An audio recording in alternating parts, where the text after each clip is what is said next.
So, Get this City of Parks and Recreation Commission meeting to order. Thank you. I apologize for being a little bit late. One of the other commissioners held me up.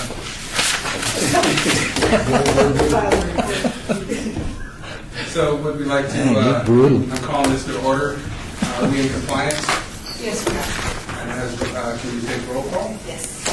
Member Armenian? Here. Member Dodo? Member Aker? here. Vice Chair Bastian? Here. Member Becker? Excused. Member Niger? Here. Member Lopez? Excused. Member Thompson? Excused. Chair White? Here. Member Sherman? Excused. Member Gabray? Here. Member Tabor? Excused. Member Eliason? Excused. Member McCurdy? Here. And you do have a quorum. So did you forget about me? Member Schultz, I apologize. I'm here. I didn't want to be left out. You do have a quorum. Okay, thank you very much. We'll move on with item number 3, public comments. Public comments during this portion of the agenda must be limited to matters on the agenda for action. If you wish to be heard, give your name for the record. The amount of discussion as well as the amount of time any single speaker is allowed may be limited. Is there anyone here for the public comment portion of this agenda? Hearing no one, we will move on to item number 4 for possible action to approve final minutes by reference of regular meeting of October 4th, 2016. Mr. Chairman, I'd like to make a motion that we approve those minutes read prior to the meeting if there's no unnecessary correction. All right, Commissioner, can you give your name for the record? William O. McCurdy. Thank you. Motion has been made. Larry Schultz, Ward 6, I second it. All right, commission has been motion has been seconded. Is there any conversation or any about item number 4? Hearing no discussion. All in favor? Aye. All opposed? Ayes have it. Moving on to item number 5, report by the Department of Public Safety regarding issues at the city facilities and parks at all wards. If you'd please like to announce your name as you move towards the microphone that Commissioner Larry will forward it over by himself. Hello, Susan McGregor here. The report, we had 685 total calls. We took action, either arrest, citation, or report in roughly 1/3 of them. Huntridge and Levitt Park had the majority of activity in October. Some of the highlights on the report are a fugitive was found sleeping on the crossover bridge down by the park, Cashman Field. He had an extradition warrant from California. He was taken into custody. Running across a lot of increase in drugs. We arrested a gentleman in Bruce Trent Park soliciting drugs in the children's play area. When he was searched, he had meth and a meth pipe on him. There's increased activity at All-American Park. They've broken into the shed and stolen equipment. And this Sunday, there was a woman distracted a person, and then 3 men with knives, and the woman had a hypodermic, robbed the referees who had just been paid after the games, so they had cash on them, of all their money, cell phones. So that's an ongoing investigation.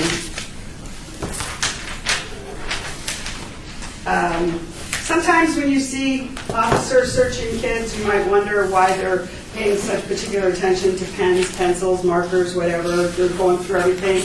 There's a warning out there. You can buy what looks like a Sharpie. It is filled with titanium. It's not, you won't be able to detect it with a metal detector, but it's a good concealed weapon, and they are for sale. There's an ongoing burglary investigation at Floyd Lamb. We have suspect information. There's suspect information. A Metro lieutenant, off-duty, witnessed 2 suspects attempting to break into several cars at Edge Fountain Park. When he called it in and approached, they ran off to the nearby apartments north of the park. trying to identify them. Kellogg's Air has had an increase in auto burglaries, and we have a suspect vehicle description, and we're trying to find them. Usually when people, their cars are broken into, they take the purses or the wallets and they use the credit cards right away.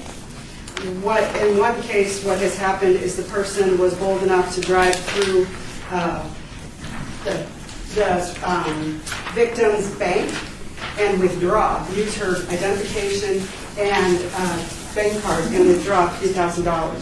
She stopped the second time she attempted to withdraw $2,000 more. So they're getting more and more bold.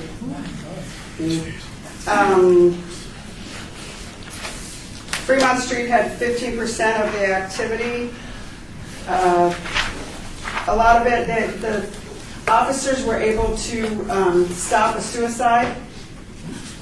On October 17th, they contacted a gentleman who was just rocking back and forth, and he was saying he was going to run into the traffic and get run over. He admitted to being off his medications for 4 days.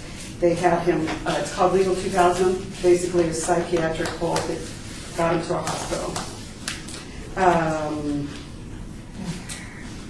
They also had a gentleman on Fremont Street get into a verbal altercation with a security officer and threatened to kill him. Our officers intervened, were able to talk the gentleman down, and he promised he would leave, and security was good with that because nothing had happened yet. It was just verbal. But the minute our officers turned, he went back toward the security officer and said he was going to kill him again. So he was arrested for disturbing the peace, challenging a fight. So we are doing at least 4 patrols of Huntridge Park. If nothing else, just to verify the number of people in the park, if there's any violations, anything like that, because it is getting a lot of activity. And yesterday, it started out as a disturbance. They responded to a male and female arguing over belongings in the shopping cart. Units approached by a number of patrons who claimed that the female subject was trying to take everyone's belonging and challenging everyone to a fight. She was found to be mentally unstable, but that's not illegal in itself. The female ran across Maryland Parkway to a nearby lawyer's office, entered, and caused a disturbance in there. Units arrived, contacted her, contacted the attorney. The attorney didn't want to press charges, so they left. About 45 minutes later, the continuing disturbance at the park with this woman, contact her again, and she was arrested, but she was refused from the jail because due to leaking body fluids and her MRSA infection. She was transported to UMC for treatment and issued a citation. So we're seeing an increase in not only drugs, but infectious diseases. So that vehicle was tied up the rest of the night, getting sterilized by biohazard unit. We've had at Charleston Heights Park on Maverick, there's been a lot of activity up there. We had a report of a robbery with a deadly weapon. And it was a 20-year-old victim. He said 6 men with firearms beat him up and took his cell phone. Recently, we were dispatched to a body, but it was just outside the park, so we don't know exactly where the shooting took place. And that would be the end. We found some people on the different trails. We've got the bikes out there, and they've been really good with finding people on the trails and taking care of that. A lot of warrants. Any questions? Well, thank you very much. Is there anything on a good notes report every once in a while? Not that we need it, but we appreciate your reports and all the valuable information and the valuable work that you and your team do. They don't call us to good scenes. I can start that. They don't. I mean, We have flowers in the park. I'd like to get some come see us. We took part in the presidential debate on Tropicana and walked the street. It was awesome to watch the motorcades go back and forth and to deal with the different candidates' families and everything. You know, it's a big, it's being part of something bigger than you. You know, it's pretty special. And then they've had different speeches and debates that other officers, like I believe it was one candidate was at Smith Center, and some of our people were part of that. So that's been this month quite a bit. Thank you very much. Are there any questions for the officer? Hearing no questions, appreciate it. Go ahead. Thank you. Moving on to item number 6, report by Rosa Cortez, Park Maintenance Manager, regarding parking facility improvements and maintenance awards.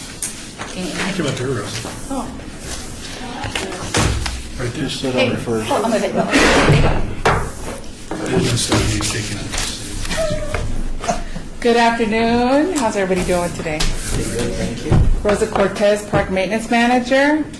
I have some great news. How's that? So we just had our Mayor's Cup tournament this weekend, and we received a lot of compliments on our sports fields. We got an email from the mayor. She was very happy. I'd like to share that with you guys. She says, wow, all the fields look so fabulous and played so well yesterday during the Mayor's Cup, including at Fountain, Centennial, Betty Wilson. They look like artificial turf, consistently green and plush. Never in my 6 years have I seen them so magnificently kept.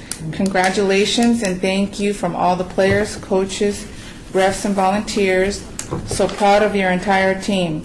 World-class city because of world-class staff. So we're very, very proud of our employees that worked hard on this. So that's great. We are working on a new inspection form for all our parks that we're going to try to deploy here at the beginning of the year, where not only we would be inspecting, but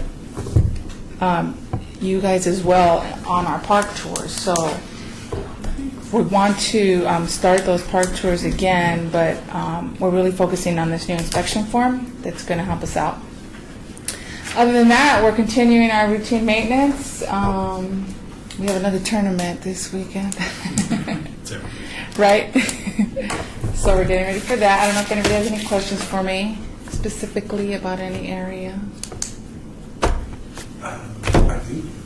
Commissioner Chair White, when did you say the forms would be completed? We're trying to deploy them by the beginning of the year, so we're starting on them actually this week. So 2017. Any other questions for Rosa Cortez? Thanks. Hearing no other questions, thank you very much. Thank you.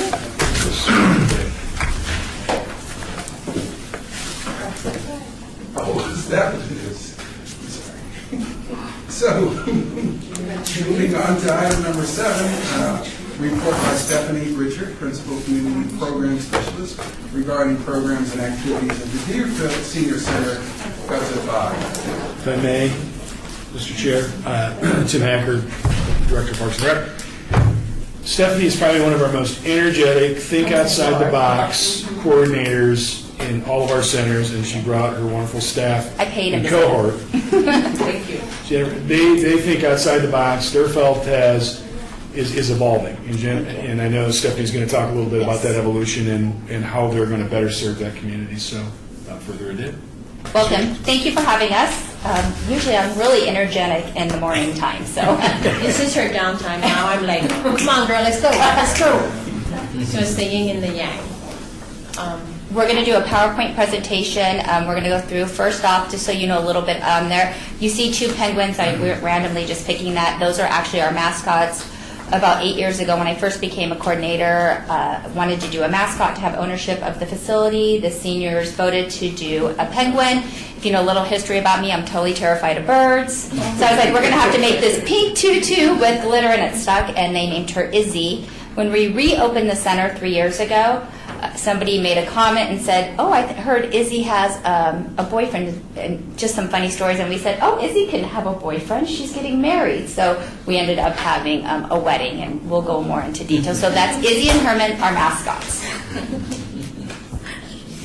So some of the things we have there is our fitness program, and our fitness program, it is a $15 membership every 30 days, and some of the classes we have there is Sit and Be Fit, Stability and Chi Ball Flexibility, Line Dancing Beginning Plus, which is a little bit more advanced line dancing, ball babes, stability ball sculpting, body sculpting, and strength training. We also have our martial arts, which is our Tai Chi and Qigong. Social groups, we have a variety of them, as most centers do too. Game Central, Hand and Foot Canasta, Mahjong, Book Club, which is really taken off, Red Hats, and whatever they actually, a lot of people come to do this, not just to play games, it's social interaction. Some people have moved here, they don't have family and friends, and now this became their new outlet. And that's wonderful that they can actually network when the center's closed, that they have friends that check on them. And I think that's really important being in Parks and Recreation. Chair. Yeah, a quick question, Larry Schultz, Ward 6. So when you say Red Hat, well, what is Red Hat? Red Hat is an organization, it's a national organization, I'm pretty sure it's national, and you have to register your chapter, and at Deerfield, they're the ladies of Lorenzi Park. So they come together and they meet, it's a big social occasion. They come, they hold their meetings in the facility, and then they go out and do different activities. And they all wear red hats. If Purple you're under a bells. certain age, I think it's a pink hat. It is. But every time you see a lady with the red hat and the purple, red and purple is their color. So they are coming with red and purple everything. And then our knitting program partners with Park Ambassador, and for the last, I want to say 13 years, we've been delivering blankets and spring baskets to UMC oncology and pediatrics units. We do about 150. And we have a quilting craft class. We have a Be a Kid. You know, we go back. It's funny, it's recreation. It doesn't really need to be complicated. Sometimes we make things way more complicated. So we did Be a Kid projects. So it's like going back to old school, and I know we're all super young here, but we go back and, you know, just doing the fun craft projects, not making this crazy complicated. And that's one of our class that's completely full. They're always looking forward to that. So it's nice for us to see. Our education classes, we have our cooking class, our ESL, conversational Spanish, computer classes. Those are taught by our staff there. Cooking class is always full. Our ESL, we added a new class on Wednesdays in the afternoon. So Before you switch on that, something unique that we do at our center here, the ESL students were apprehensive coming into our facility, and we really take a lot of pride in making it a warm facility. So our Spanish group and ESL merge together once a month, and they actually teach one another. And we've been doing that for about 3 months, and it's been pretty impressive to see the peers teaching one another, and that's also building friendships where they're not apprehensive coming into the facility, because that's really been a unique and a huge success at our center. Good Lord, this Yeah, one question Sure. is your ESL. So is ESL, do you have multiple levels of study, or is it just one course? We're doing beginning ESL, and then she's been building it up with the same students, have kind of just been moving up gradually with her. So I would just say it's still beginning ESL. But it's been nice to watch the Spanish students actually working with them, and they're doing their verbs and nouns and it's adjectives. It's amazing to see, and it's nice to watch them work together. And don't let Stephanie speak Spanish because she gets loud. Her voice raises, I don't know. Of course. I don't know why. Some of the special events that we've had at our facility is Metro K-9 demonstration. We did a selfie scavenger hunt, and that picture right there is them taking their selfie picture. A superhero health fair extravaganza, International Women's Day. Our regular is Bingo Bunko. Our Cinco de Mayo luncheon, Hillbilly Tea, Herman and Izzy's Arctic obstacle course. We put in, a year ago, I was able to put in a community garden with the YNAP. I had an Eagle Scout an Eagle Scout gentleman come out and work on it with the park ambassadors, and now we have 5 beds. One of the beds is dedicated, it's off to the right, the Deerfield Senior Volunteers. It's an herb garden, and we pass out the herbs for the food pantry that we have. So we're actually utilizing that through the community. Okay, Mother Hubbard Cupboard Food Pantry. It's very near and dear to my heart. My youngest daughter, at 10 years old, decided that she wanted to help save the world, because we went out of Centennial Hills. I used to work out of there. One of the seniors said, "Can you come and volunteer?" We went to the Las Vegas Rescue Mission. Long story short, we were able to get some funding, grant money, and then Deerfeld reopened. And I thought, what a great place. The city was kind enough to let us piggyback and utilize the back spacing of our facility. I thought it would be 73 people maybe for an emergency food shelter. Well, it's turned into, we just did a pantry, we had 276. and like 751 families that we served. We're on our second year. It is one of the most amazing things to be a part of, to watch that we're helping the people in the community. It's very empowering. We have youth participating, we have the seniors, and we've got partnerships through Smart and Final, 3 Squares. I just got a check from Southwest Gas. It's one of those things that's contagious. It's a phenomenal positive thing that we are able to offer at Deerfeld and in our department too, to be able to share. We also not just have it for the people in the community, but Stupac, East Las Vegas, I'll send out emails and they'll come over and get bags. I know that they need them, and we just get it out to the community. And it's amazing that we're able to do this, and really it's all been on donations that my daughter's been able to raise. So that's awesome for us to have this. And then this is a pantry distribution. That's it's kind of a, if you see down there, it's not just one person who can do something this successful. It takes really a village or a group, and it looks like a farmer's market. I love to theme everything. It's recreation, and everybody who walks into that building, and I just got a great recording when a lady said, "You treat us with dignity and respect." We love coming here because everybody's so kind and so friendly, and that's one of the goals that I really instill and the staff do at Deerfeld. We want everybody to feel welcomed and to be a part of the Deerfeld family. So it's nice that we have all these people in the community coming, and they're actually seeing it and looking for it, and we only do it quarterly. Oh, Park Ambassadors. It's back to me again. I've been running you guys all familiar with Park Ambassadors? Park Ambassadors, a volunteer program that has been in the city for 20 plus years, and we're in, don't go. He's coming back. He's just outside the door. He just can't get without earshot. Keep on. He's coming.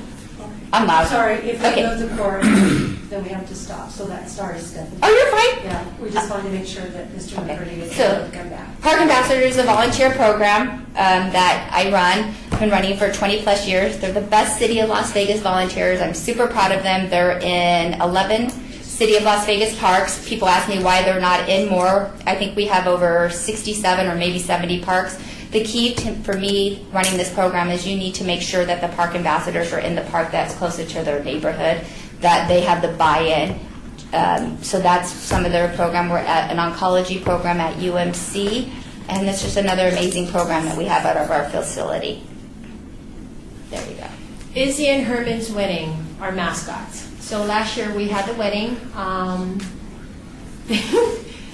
The bride came out of a 4x4 lifted truck paying 50 cents. But yeah, that's our wedding. This past October we had our 1-year anniversary, so we did a murder mystery. Herman was kidnapped. And the presents that they brought, was pancake and syrup for our food pantry. So our seniors are always bringing stuff to the food pantry, and so this is some of the food drives that we do to maintain that. And we did a spring into the community, like what Tim was saying. We're very empowered at our facilities or in our department. We are doing business plans. And during the business plan, myself and Jennifer sat down and I said, I see some things in our facility that we could actually try and build on. So I said, how about we try some youth programming? And we've never really done that in seniors, as in we keep it all just straight seniors. And if you come to Deerfeld Senior Center, they have closed doors, so it's not like they're going to be running through the facility. I said, I think we have the perfect staff. Let's think out of the box and how can we do it? So we did a spring into the community, and we gave a tour of the facility. We had about 255 people there. Out of that, we probably got about 50 people that are coming back repetitively. This summer, we did Meet Up and Eat Up with 3 Squares, and we did one-time workshops. We taught the classes, the staff did, and we were able to have, I think it was 10 youth programs out of there. It's amazing. We have a teen program Jen will touch base on, and so we've been teaching the classes. It is definitely more successful in the summertime. The obstacle that we're running into right now, the neighborhood elementary schools around us, they get out at 3:30. We close at 5 o'clock, so it's kind of hard to get the kids there. So we're going to reevaluate and look. I'm trying to come up with doing a small summer camp. I think would be really awesome to have at the facility to add some diversity in the center. Surprise. I just see how Tim's looking at you like, We're going to make it work. Billy knows, it's just a big smile. Yes. I think it'll be great. We're going to go for it. So we have Dorfeld's Extraordinary Teens, which is a group of teens from 12 to 18. They come in on a monthly basis, and it's not a teen council. It's more of a teen group where they can do field trips. They'll get stuff on writing resumes, etiquette, mentoring, tutoring. We have an event coming up in December. They'll come and help out with that. We are partnering with our neighboring school, J.T. McWilliams. Dorfeld's Explorers and Learners are for the children preschool aged. We have our cooking, gardening, reading, yoga, and sign language class. This one goes up to 8. So our cooking classes are always been popular with the kids. The gardening, they love getting their hands dirty. We have a master gardener that comes in and teaches that class for us as well. And then we partner with different organizations for the reading programs. They come in and they do the reading programs for us. Yeah, thank you. That's just a small snippet of what Deerfield's about. well, thank you very much. We appreciate your presentation. Thank you. Thank you for having us. We love it. Again, my name is Commissioner White, and so, one, I do appreciate how the director, Tim Hacker, is expressing his appreciation for your out-of-the-box thinking. I think that's something that we all need to be witness of in Parks and Recreation, so thank you. Commissioner? Elizabeth Goodray. I just want to say thank you so much for coming, Stephanie. Oh, you're welcome. We're honored to be here. Yeah, it's Thank really you. wonderful presentation. Thank you. For the first time I met Stephanie, it was like 3-4 months ago, maybe 6 months ago. I was a new graduate commissioner, so I didn't know that much. So I learned so much from her about the center. Thank you. And then I really appreciate it. Oh, thank you. I appreciate that. You guys are all welcome anytime. Tuesday through Friday. Commissioner Schultz?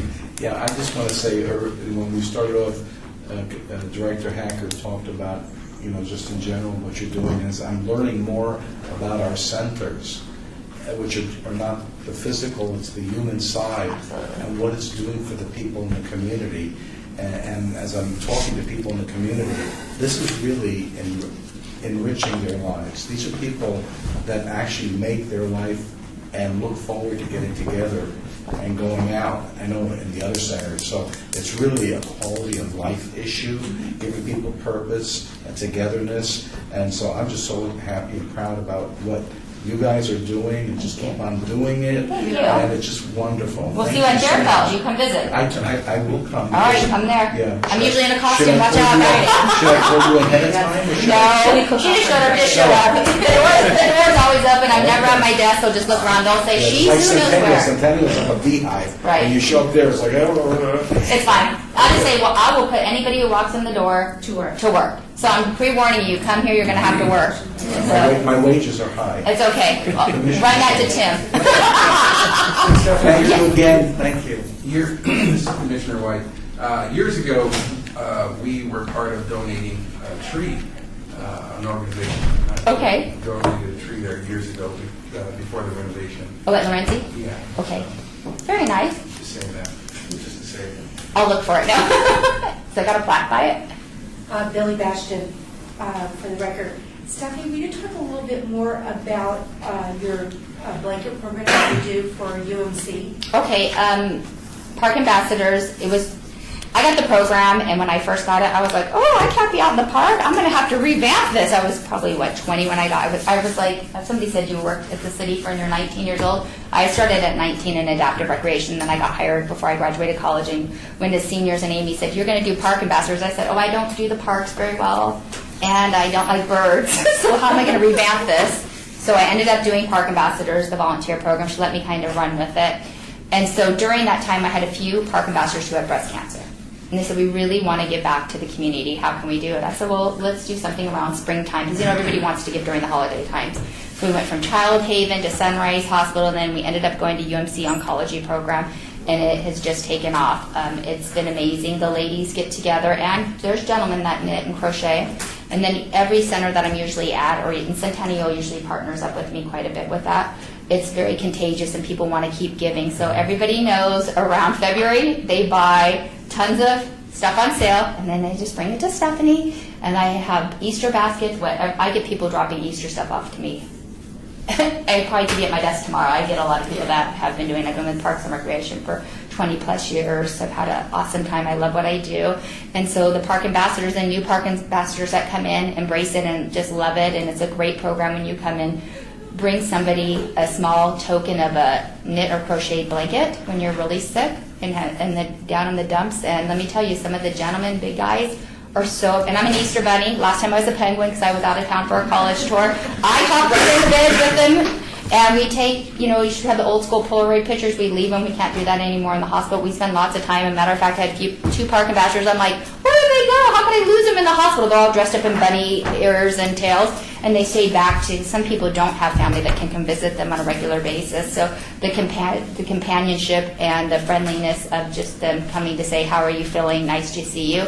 Really means so much in the hospital. And the nurses look forward to us coming every year. They're like, are you coming back? Are you going to be a penguin or a bunny this year? So that's how it's come to fruition. And then I think it's about 60 to 80 baskets that we build for kids and adults. Yes. Okay. So it's like 120.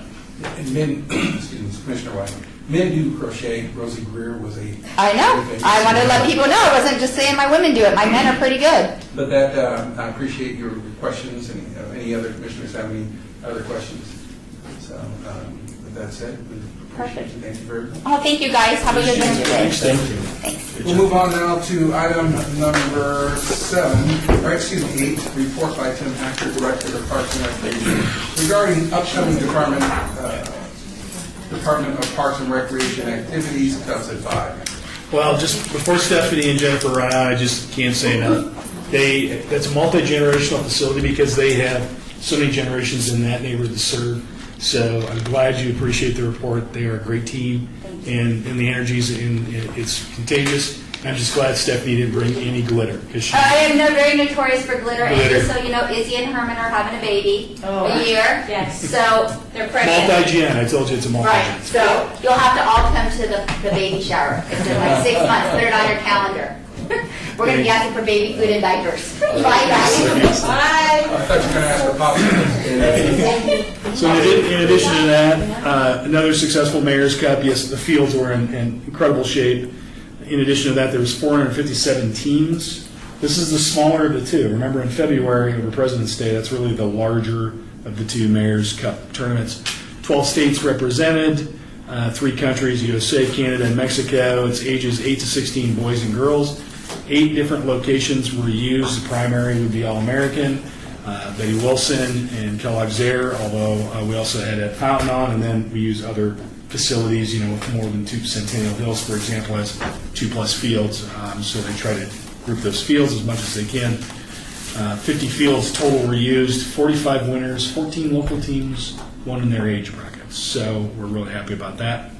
Currently spending a lot of time working with our IT department, technology department, to do an RFP for new software. We use RecTrack software, which does everything from park reservations to special events to just gathering household information so we can register people for programs. That's only a 4-year-old software. Billy, you might remember it, but it's not one that's been able to keep up with the demands of an apartment our size, a community our size. So, yeah, so we're going out for an RFP. We end up doing business to the type of software instead of software doing what it needs to do to support our business model. So IT came up with money to replace that and have been great about leading us through the process. We want to get that RFP out yet this calendar year so we can hopefully have a vendor selected and new software underway next fiscal year, so after July. Customer service community has been working with staff to do secret shoppers, provide better customer service. I think we've tapped Billy maybe on 1 or 2 occasions. If we haven't, we're going to. Because and anyone that's interested, we have a form that allows you to call a center or stop in the center, ask some general questions, see how our customer service is doing. Chairman White would be interested. So yeah, any Commissioner Ditto. Okay, so good. So you saw a lot of hands. Kelly helps with that. So we'll get you some forms and get you lined up on how we're doing that. We're currently using a intern for Adaptive that's finishing up a few weeks. So we probably won't tap your resource until after the first of the year, but we'll definitely use as many of you that are interested in doing that because it's really helpful. Our focus isn't to catch anybody doing it wrong. Our focus is to find out where we need to get support and resources. That's the way that we always look at things. So, you know, for persons that, you know, it's not they're having a bad day, it's not that they're bad, it's that what kind of training have they had? How many people are at the counter? Why didn't we have more staff there? That type of thing. So we really want to try to help our staff improve any way we can. Our employee engagement survey, we do that annually. I think even through the recession, the city's been good about doing that. It's just to full-time employees and permanent part-time employees throughout all of the 20 departments in the city organization. It's been something that was on my radar 2 years ago. I was asked to get better participation. We've been able to do that every year as far as just our employees participating. As I told them, it's like voting. If you don't vote, don't complain. If you don't give us your feedback, don't think we can read your mind and make changes or take suggestions that we don't know about. So our employees have actually embraced that, and we do very well in the response rate. I don't have the formal numbers, so I don't want to give them to you yet, but initial response rates look like we improved over last year, and again, the engagement component, staff is feeling more and more engaged. So we're really pleased about that. There was an event this weekend in Councilman Coffin's ward. We honored the J.C.'s that back in 1966 helped construct that 18-acre park, J.C. Myron Levitt Park. And of course, Justice Levitt's being honored there as well, and the Levitt family did show up. So it was wonderful to see those J.C.'s that worked the sweat equity they put in, and then it was very nice for me to acknowledge that just a few years ago the city invested $10 million into upgrading and improving those facilities, which they couldn't believe, but they were happy that their effort that they started 50 years ago, literally donations and set up sweat equity. And it's a beautiful, if you haven't been to J.C. Levitt Park, it's a beautiful park in an area of the community that needs that kind of green space and open space, and people use it. So that's what I have to report. Any questions? Mayor Schultz, Ward 6. So when you mentioned the engagement survey, I know the objective is certainly to drive the participation rate up, but what 2 or 3 things come from the engagement survey that you can share with us as areas that you see be helpful for future improvement? Well, in the past, recognitions. Employees didn't feel that their efforts were being recognized. So there's been various departments do it different ways. We have, I think, 5, if not 6 different ways to acknowledge a person's efforts. You know, there's kudos programs, there's little gifts that they get, just to acknowledge, the customer service. And if we get good feedback and response, we celebrate that in my weekly newsletter. So again, it's just acknowledgement of a job well done. There's also a lot of feedback. We'll of course talk about benefits packages or wages and things like that. So some, where wages are predominantly controlled through our bargaining groups, benefit packages also are controlled in that regard, but it gives something to the CMO's office, city manager's office, to consider as they're looking at what's important to the employees. It's something that actually helps management work with the employee representatives to develop what's in the best interest of the employees. There's a number of other things, but that's kind of generally trying to get their feedback on how they feel engaged, how are they being engaged, how are they being respected. Training is a big aspect of it as to, do you feel you're adequately trained? Is there other trainings that you feel would be good for you and benefit the department? Is your input well received by your management team? Is it used? So truly trying to get at that engagement and some of those other other essential, I think, items to make a person feel valued. Thank you. Are there any other questions for Director Tim Hacker? Hearing no other questions, we'll move on to item number 9, citizens' participation. Public comments during this portion of the agenda must be limited to matters within the jurisdiction of the commission. No subject may be acted upon by the commission unless the subject is on the agenda and is scheduled for action. If you wish to be heard, give your name for the record. The amount of discussion on any single subject, as well as the amount of time any single speaker is allowed, may be limited. Is there anyone here for the citizen participation portion of this agenda? All right. With that said, Larry? So just piggybacking on the Durfeld, because the notion of the centers and all that, and the program there, and I got to participate over the last month or so in a centennial program called STAY, which is sort of an extension of this, and something most of you know that back on Easter Sunday I had a serious fall and I broke this shoulder and I messed up the rotator cuff here, falling, stupid accident, and my wife said as a condition of continued marriage I have to go to the study class at Centennial or else she's not going to deal with my falls if I fall again. And so I had to go there reluctantly, but I went. And I am so incredibly impressed by that program. That's a program, I'm the youngest person in the class, which surprised me, but it's a wonderful program by wonderful instructors. It's facilitated nicely by Centennial, and it teaches you things like balance, physical strengthening, optimum hearing, optimum eyesight, good footwear, understanding prescription drugs. I mean, it's a whole panorama of issues to help people just be safe. And home safety, and just participating in the program, I also get to see how it affects other people in the community and how enriching it is to them. So just another compliment to the overall Parks and Recreation, because it's just another good thing that's done by the city of Las Vegas that touches human lives and makes quality of living better. That's all. Thank you. Citizens Schultz? With that said, if there is no one else here for the citizens of this agenda, I just want to add that each of the commissioners are encouraged to find projects and or link up with their constituents in their wards to come up with some type of activity that they can put their teeth into and that they can actually bring us into, in addition to the process improvement customer service task that Director Hacker is dragging us into. But I say that sincerely. If you'd like to find a project or some activity, please bring it to us or to me so that I can have something to do with you or with the community. With that said, if there's no other statements, we adjourn.